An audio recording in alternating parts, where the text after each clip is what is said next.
ನಗರೋತ್ಥಾನ ಯೋಜನೆಯಡಿ ಸುಮಾರು 12.5 ಕೋಟಿ ರೂಪಾಯಿ ವೆಚ್ಚದಲ್ಲಿ ವಿವಿಧ ಅಭಿವೃದ್ಧಿ ಕಾಮಗಾರಿಗಳು ಪ್ರಗತಿಯಲ್ಲಿವೆ. ಅದರ ಭಾಗವಾಗಿ ವಿವೇಕಾನಂದ ನಗರ ಹಾಗೂ ಸುತ್ತಮುತ್ತಲಿನ 2-3 ಲೇಔಟ್ಗಳಿಗೆ ಸಂಪರ್ಕ ಕಲ್ಪಿಸುವ ಈ ಲಿಂಕ್ ರಸ್ತೆಯ ಕಾಮಗಾರಿ ಕೈಗೆತ್ತಿಕೊಳ್ಳಲಾಗಿದೆ. ಈ ಭಾಗದಲ್ಲಿ ಎಂಎಚ್ ಕಾಲೇಜು, ದೇವಸ್ಥಾನ, ಕ್ಲಬ್ ಹಾಗೂ ಸ್ಟೇಡಿಯಂ ಸೇರಿದಂತೆ ಪ್ರಮುಖ ಸ್ಥಳಗಳಿವೆ.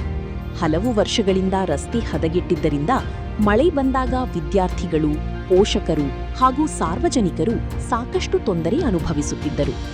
ಈ ಸಮಸ್ಯೆ ಬಗ್ಗೆ ಚಂದ್ರಶೇಖರ್ ಅವರು ನಿರಂತರವಾಗಿ ಗಮನಕ್ಕೆ ತಂದು ರಸ್ತೆ ನಿರ್ಮಾಣಕ್ಕೆ ಒತ್ತಾಯಿಸುತ್ತಿದ್ದರು. ಇದೀಗ ನಗರೋತ್ಥಾನ ಯೋಜನೆಯಡಿ ಕಾಮಗಾರಿಯನ್ನು ಆರಂಭಿಸಿದ್ದು ಸಾರ್ವಜನಿಕರಿಗೆ ಅನುಕೂಲವಾಗುವಂತೆ ಕೆಲಸ ಪ್ರಗತಿಯಲ್ಲಿದೆ. ವಿವೇಕಾನಂದ ನಗರದಲ್ಲಿ ಇನ್ನೂ ಸಾಕಷ್ಟು ಅಭಿವೃದ್ಧಿ ಕೆಲಸಗಳು ಬಾಕಿಯಿವೆ. ಅವುಗಳನ್ನು ಆದ್ಯತೆಯ ಆಧಾರದ ಮೇಲೆ ಹಂತ ಹಂತವಾಗಿ ಕೈಗೆತ್ತಿಕೊಂಡು ವಿವಿಧ ಯೋಜನೆಗಳ ಮೂಲಕ ಸಾಧ್ಯವಾದಷ್ಟು ಬೇಗ ಪೂರ್ಣಗೊಳಿಸುವ ನಿಟ್ಟಿನಲ್ಲಿ ನಾವು ಕಾರ್ಯನಿರ್ವಹಿಸುತ್ತೇವೆ. ನಗರೋತ್ಥಾನ ಯೋಜನೆಯಡಿ ಸುಮಾರು 12.5 ಕೋಟಿ ಯೋಜನೆ ಈಗಾಗಲೇ ಕೆಲಸ ಪ್ರಗತಿಯಲ್ಲಿದೆ. ಈ ಭಾಗದಲ್ಲಿ ಇದು ಲಿಂಕ್ ರೋಡ್, ವಿವೇಕಾನಂದ ನಗರ ಆ ಭಾಗದ ಇನ್ನ 2-3 ಲೇಔಟ್ ಇದಾವೆ, ಅದಕ್ಕೆ ಲಿಂಕ್ ರೋಡ್ ಇದೆ. ಇಲ್ಲಿ ಎಂಎಚ್ ಕಾಲೇಜ್ ಕೂಡ ಇದೆ, ದೇವಸ್ಥಾನ ಇದೆ, ಎಂಎಚ್ ಕಾಲೇಜ್ ಇದೆ, ಕ್ಲಬ್ ಇದೆ, ಸ್ಟೇಡಿಯಂ ಇದೆ. ಆದ್ರೂ ಕೂಡ ಬಹಳ ದಿನಗಳಿಂದ ಇದು ರಸ್ತೆ ಸರಿ ಇರ್ಲಿಲ್ಲ. ಮಳೆ ಏನಾದ್ರು ಬಂದ್ರೆ ಮಕ್ಕಳನ್ನ ಕರ್ಕೊಂಡೋಗಿ ಕಾಲೇಜ್ ಬಿಡುವಂತ ಸಂದರ್ಭದಲ್ಲಿ ಪೇರೆಂಟ್ಸ್ ಕೂಡ ಬಹಳ ತೊಂದರೆ ಅನುಭವಿಸ್ತಾ ಇದ್ರು.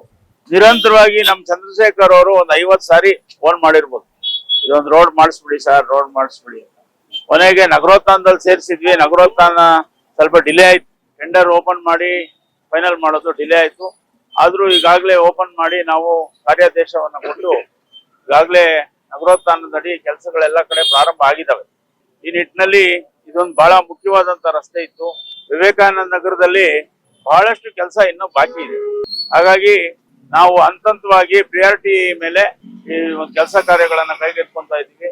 ಆದಷ್ಟು ಬೇಗ ಇನ್ನ ಮಿಕ್ಕಿದ ಕೆಲಸಗಳನ್ನು ಕೂಡ ಬೇರೆ ಬೇರೆ ವಿವಿಧ ಯೋಜನೆಗಳಡಿನಲ್ಲಿ ಕೈಗೆತ್ತಿಕೊಳ್ತೀವಿ ಅಂತ ಈ ಸಂದರ್ಭದಲ್ಲಿ ಹೇಳಕ್ಕೆ ಬಯಸ್ತೀನಿ. ಕರುನಾಡು ಟೈಮ್ಸ್ ಚಾನೆಲ್ನಲ್ಲಿ ಸುದ್ದಿ ಮತ್ತು ಜಾಹೀರಾತು ನೀಡಲು ಈ ನಂಬರ್ಗೆ ಕರೆ ಮಾಡಿ.